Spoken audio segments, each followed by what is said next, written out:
Hello students, BCom first year business economics में आज हमारा टॉपिक है इकोनॉमिक्स ऑफ स्केल, यानी कि पैमाने की बचतें।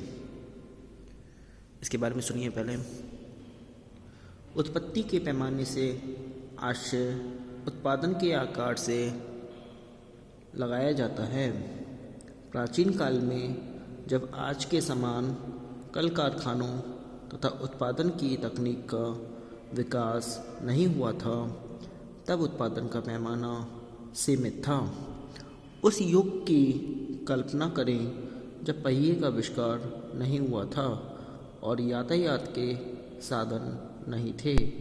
एक स्थान से दूसरे स्थान में लोगों का आना जाना बहुत कम होता था और उस समय व्यक्ति की आवश्यकताएं भी सीमित हुआ करती थीं।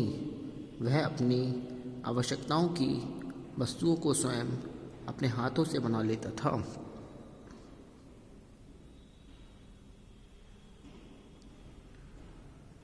सभ्यता के विकास के साथ साथ बड़े पैमाने के उत्पादन का बोलबाला बढ़ने लगा। आज सामान्यतः उत्पादन के पैमाने को दो भागों में बांटा जा सकता है। नंबर फर्स्ट है लार्ज स्केल प्रोडक्शन, यानी कि बड़े पैमाने का उत्पादन, और दूसरा है स्मॉल स्केल प्रोडक्शन, यानी कि छोटे पैमाने का उत्पादन। तो हम पहले पढ़ेंगे लार्ज स्केल प्रोडक्शन, बड़े पैमाने का उत्पादन। बड़े पैमाने के उत्पादन के संबंध में प्रोफेसर मार्शल ने लिखा है, बड़े पैमाने पर उत्पादन आंतरिक एवं बाह्य बचतों के कारण ही संभव हो पाता है। बड़े पैमाने के उत्पादन में निम्न तीन आवश्यक तत्व होते हैं। फर्स्ट है कारखानों में काम करने वाले श्रमिकों की संख्या का अधिक होना। सेकंड है पूंजी का बड़ी मात्रा में लगाया जाना। थर्ड है उत्पादन को बड़े पैमाने में प्राप्त किया जाना। उपयुक्त बातों के लागू होने पर ही उत्पादन करने वाली इकाई का आकार तथा उत्पादित मात्रा में वृद्धि होती है। अब आता है आगे advantages of large scale production, यानी कि इंटरनल एंड एक्सटर्नल इकोनॉमीज, यानी कि बड़े पैमाने की उत्पत्ति के लाभ, यानी आंतरिक एवं बाह्य बचतें। तो इसमें सुनिए, बड़े पैमाने के उत्पादन की प्रारंभिक दशा में उत्पत्ति वृद्धि नियम लागू होता है, जिससे उत्पादन को प्रमुख रूप से तीन प्रकार की बचतें प्राप्त होती हैं। पहला है इसका economize due to individuality of factors, यानी कि साधनों की अविभाज्यता संबंधी बचतें। इसमें सुनिए पहले, साधनों की अविभाज्यता का अर्थ है कि साधन की ऐसी इकाइयाँ जिन्हें उत्पादन के विभिन्न पैमानों की उपयुक्तता के अनुसार विभाजित नहीं किया जा सकता। अविभाज्यता की यह विशेषता मशीन, अनुसंधान, विपणन तथा विज्ञापन आदि के रूप में होती हैं। इन सब विशेषताओं के कारण एक बड़े पैमाने के उद्योग को छोटे पैमाने के उद्योग की अपेक्षा अधिक लाभ होता है। उदाहरणतः एक उद्योग में एक व्यवस्थापक की देखरेख में 25 श्रमिक कार्य करते हैं, और यदि इस उद्योग में 100 श्रमिकों को काम में लगाया जाता है तो एक व्यवस्थापक इतने मजदूरों की देखभाल आसानी से कर सकता है, जबकि हमें 25 मजदूरों की देखभाल के लिए भी एक ही व्यवस्थापक लगाना था। अब वहीं व्यवस्थापक उतने ही पारिश्रमिक में 100 मजदूरों की देखभाल कर लेता है, तो दूसरी दशा में व्यवस्थापक की मजदूरी उद्योग के लिए काफ़ी सस्ती हुई, क्योंकि व्यवस्थापक एक अविभाज्य इकाई है। नंबर सेकंड है प्रोडक्शन इकोनोमाइज, यानी कि उत्पादन मितव्ययिताएँ। उद्योग को प्राप्त होने वाली उत्पादन संबंधी मितव्ययिताओं को निम्न दो भागों में बांटा जा सकता है। फर्स्ट है इंटरनल इकोनॉमीज यानी कि आंतरिक मितव्ययिताएँ अथवा बचतें। मार्शल के अनुसार आंतरिक मितव्ययिताएँ वे हैं जो किसी एक फर्म को उसकी आंतरिक कुशलता तथा व्यवस्था आदि की श्रेष्ठता के कारण होती है। उद्योग की आंतरिक बचतें निम्नलिखित हैं। नंबर ए है टेक्निकल इकोनॉमीज। एक उद्योग की तकनीक बचतों को निम्न भागों में बांटा जा सकता है। फर्स्ट है इकोनॉमाइज ऑफ इंक्रीज्ड डायमेंशन यानी कि बड़े आयाम की बचतें। उद्योग में कुछ ऐसी दशाएं होती हैं जिसमें केवल बड़ी मशीनों का प्रयोग किया जाता है, जिनके प्रयोग से उद्योग को बचतें प्राप्त होती हैं। नंबर सेकंड इकोनॉमाइज ऑफ स्पेशलाइजेशन विशिष्टीकरण की बचतें। एक छोटी फर्म की अपेक्षा बड़ी फर्म में श्रम विभाजन तथा विशिष्टीकरण की अधिकाधिक संभावनाएं होती हैं। जिस कारखाने का विस्तार जितना बड़ा होगा उसमें श्रम विभाजन की उतनी ही अधिक संभावनाएं होंगी। परिणाम स्वरूप उत्पादन लागत में कमी आएगी और उद्योग को लाभ होगा। नंबर थर्ड है यूज़ ऑफ लिंक्ड प्रोसेस यानी कि सहक्रियाओं का प्रयोग। बड़े पैमाने के उत्पादन में सहक्रियाओं के लिए किसी दूसरी फर्म पर निर्भर नहीं रहना पड़ता है।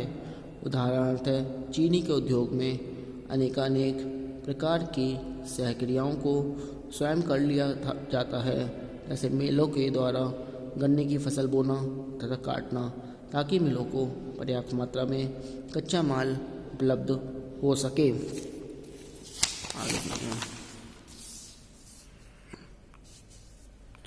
नंबर बी पॉइंट है मैनेजरियल इकोनॉमीज यानी प्रबंध संबंधी बचतें। बड़े पैमाने के उद्योग में प्रबंध संबंधी व्यवस्था को अनेक भागों में बांट दिया जाता है। प्रत्येक विभाग को वह काम दिया जाता है जिसमें उसे दक्षता प्राप्त होती है। उदाहरण के लिए लेखा विभाग, विज्ञापन व प्रसारण विभाग, बिक्री और खरीद विभाग आदि। इसे कार्यात्मक विशिष्टीकरण भी कहा जाता है। इस विभाजन से प्रत्येक विभाग की कार्यकुशलता बढ़ती है और उत्पादन भी बढ़ने लगता है। नंबर सी है मार्केटिंग इकोनॉमीज यानी कि बाजार संबंधी मितव्ययिताएँ। बाजार संबंधी मितव्ययिताएँ सामान की खरीद फरोख्त से प्राप्त होती हैं। जब एक फर्म बड़े पैमाने पर कच्चे माल को क्रय करती है तब वह उस माल को थोक में कुछ कम कीमत पर क्रय कर लेती हैं। इसके अतिरिक्त वस्तु की बिक्री के लिए अनेक प्रकार के अनुसंधान आदि किए जाते हैं, जिससे बिक्री काफ़ी बढ़ जाती है। नंबर डी है फाइनेंशियल इकोनॉमीज यानी कि वित्तीय मितव्ययिताएँ। एक बड़े उद्योग को अनेक प्रकार से वित्तीय बचतें प्राप्त हो सकती हैं। बड़े पैमाने के उद्योग में बड़े पैमाने की पूंजी भी लगाई जाती है। बैंकों तथा अन्य वित्तीय संस्थाओं से जब ये उद्योग ऋण प्राप्त करते हैं तो इन्हें कम ब्याज पर ऋण प्राप्त हो जाता है।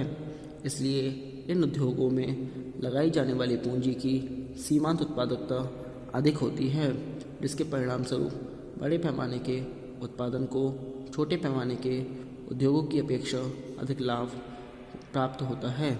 नंबर ई है रिस्क बियरिंग इकोनॉमीज जोखिम संबंधी मितव्ययिताएँ। छोटे उद्योग की अपेक्षा बड़े उद्योग में जोखिम झेलने की क्षमता अधिक होती है। इसका मुख्य कारण है जोखिम का अनेकानेक भागों में बटा रहना। इसके अतिरिक्त इन उद्योगों के द्वारा विभिन्न प्रकार की वस्तुओं को विभिन्न प्रकार के बाज़ारों में बेचकर हानि को कम कर लिया जाता है। नंबर 2 आता है एक्सटर्नल इकोनॉमीज यानी कि बाह्य मितव्ययताएं अथवा बचतें। इस पर सुनिए।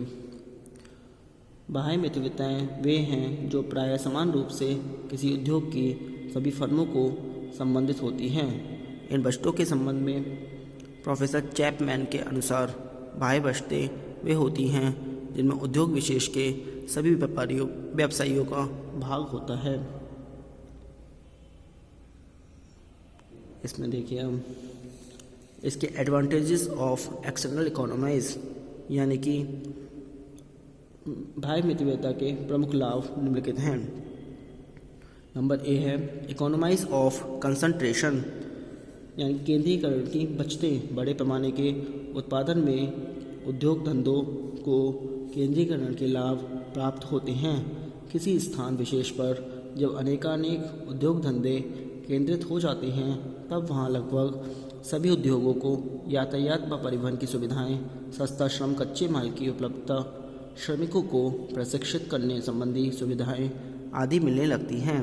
नंबर बी है इकोनॉमाइज ऑफ इंफॉर्मेशन सूचना एवं संदेश संबंधी लाभ। बड़े पैमाने के उत्पादन में व्यापार संबंधी पत्र पत्रिकाएं प्रकाशित होने लगती हैं जिससे लोगों को बाजार की जानकारी, कच्चे माल की उपलब्धि तथा उत्पादन के क्षेत्र में होने वाले नए नए प्रयोगों का ज्ञान होता है।